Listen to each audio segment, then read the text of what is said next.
পরও ভোগান্তি থেকে মুক্তি মিলছে না গ্রাহকদের। রাত থেকে লাইনে লাইনে দাঁড়িয়ে অপেক্ষা তেলের জন্য। এ নিয়ে আরও জানাতে মতিঝিল থেকে যুক্ত আছেন সহকর্মী মাহবুব হাসান রিপন এবং কিশোরগঞ্জ থেকে যুক্ত আছেন মশিউর কায়েস। শুরুতে চলে যাব রিপনের কাছে। রিপন, তেলের জন্য যারা এখন লাইনে দাঁড়িয়ে আছেন তারা কখন থেকে অপেক্ষা করছেন, আর চাহিদা মতো তেল কি পাচ্ছেন কিনা ভোক্তারা জানাবেন।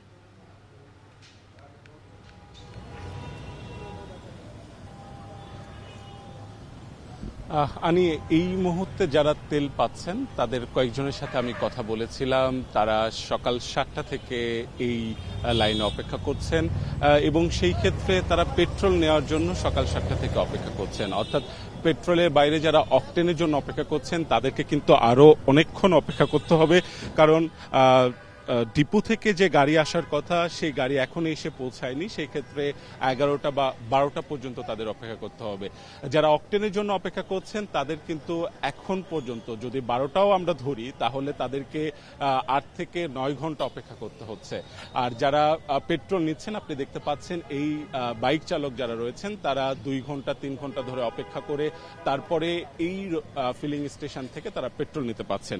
এই চিত্রটি আমরা অন্যান্য ফিলিং স্টেশনে গিয়েছি, সেখানে গিয়েও আমরা কিন্তু একই চিত্র দেখেছি। সেই ক্ষেত্রে যে তাদের যে অপেক্ষার যে বিষয়টি 3 থেকে 4 ঘন্টা অপেক্ষা করে পেট্রোল নিতে হচ্ছে।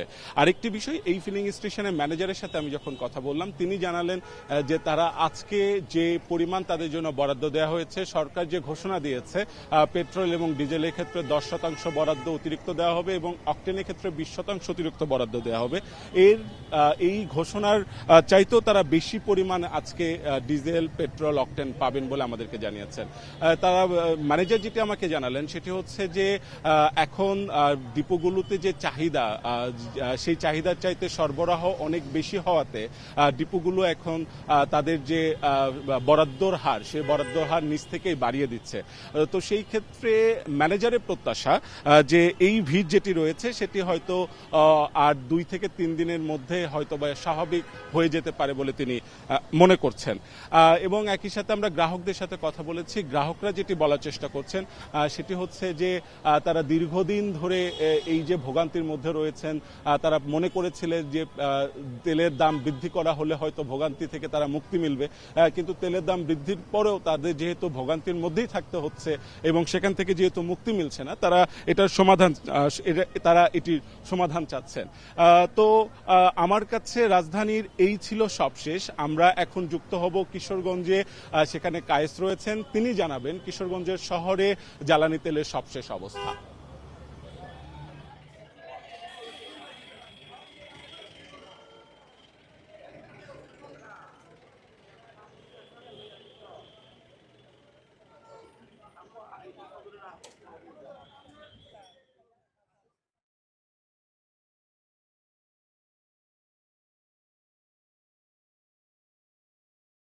কিশোরগঞ্জেও কিন্তু আসলে সারা দেশের মতো একই অবস্থা বিরাজ করছে। তেলের কিন্তু তীব্র সংকটে কিন্তু ভুগছে গাড়ির চালক সহ সংশ্লিষ্ট সবাই। এখানে সবচাইতে বড় যে বিষয়টা আমি যদি একটু বলি, শুধুমাত্র কিশোরগঞ্জ জেলা সদরের চিত্রটা যদি আপনাকে একটু বলি, যে এখানে যে সীমিত আকারে আসলে তেল পাম্পগুলোতে দেওয়া হচ্ছে ডিপো থেকে, এখানে কিন্তু আসলে একদিন পর পর এক একটি পাম্পে দেওয়া হচ্ছে। এখানে চালক সহ সংশ্লিষ্ট যারা রয়েছেন তাদের যে দাবি, একই সাথে যদি আসলে প্রতিটা পাম্পে দেয়া হতো সেক্ষেত্রে কিন্তু একটা সুবিধা হতো, যে দীর্ঘ লাইনটি যেটি থাকে সেটি কিন্তু আসলে হতো না। বিভিন্ন পাম্পে কিন্তু তখন আসলে যাত্রী সহ সংশ্লিষ্টরা কিন্তু ভাগ হয়ে যেত। সেক্ষেত্রে কিন্তু আসলে পাম্প মালিক এবং পাম্প কর্তৃপক্ষের যে চাপটা প্রতিদিন আসলে সহ্য করতে হয়, সেটা থেকে কিন্তু কিঞ্চিত তারা আসলে রেহাই পেত। এবং এখানে প্রতিদিন আমরা দেখেছি যে একজন ট্যাগ অফিসারের যে তত্ত্বাবধানে এখানে তেল দেওয়া হচ্ছে বিভিন্ন পাম্পগুলোতে, পাশাপাশি আইন শৃঙ্খলা রক্ষাকারী বাহিনী কিন্তু এখানে রয়েছেন, তারাও কিন্তু এখানে আসলে তাদেরকে সামলাতে কিন্তু বেশ হিমশিম খেতে হচ্ছে। কেননা দীর্ঘ সেই রাত থেকে কিন্তু আসলে লাইন এখানে লেগে যায়। আমরা দেখি যে দীর্ঘ লাইনে কিন্তু দাঁড়িয়ে তারা তেল সংগ্রহ করতে হচ্ছে, এবং এই কারণেই কিন্তু আসলে সবচেয়ে বড় ভোগান্তি। এবং তেলের যে সীমিত আকার রয়েছে এবং একটা সংকট রয়েছে পাম্পগুলোতে, যেহেতু প্রতিদিন প্রতিটা পাম্পেই দেওয়া হচ্ছে না, কোন একদিন পর পর এক একটি পাম্পে দেওয়া হচ্ছে। এখানে চালক সহ সংশ্লিষ্টরা যে বিষয়টি আসলে প্রত্যাশা করছেন, তারা বলছেন যে একদিনে যদি পাশাপাশি 5টি থেকে 7টি, বিশেষ করে যদি জেলা সদরের কথা বলি, এখানে কিন্তু পাশাপাশি 4 থেকে 5টি পাম্প রয়েছে।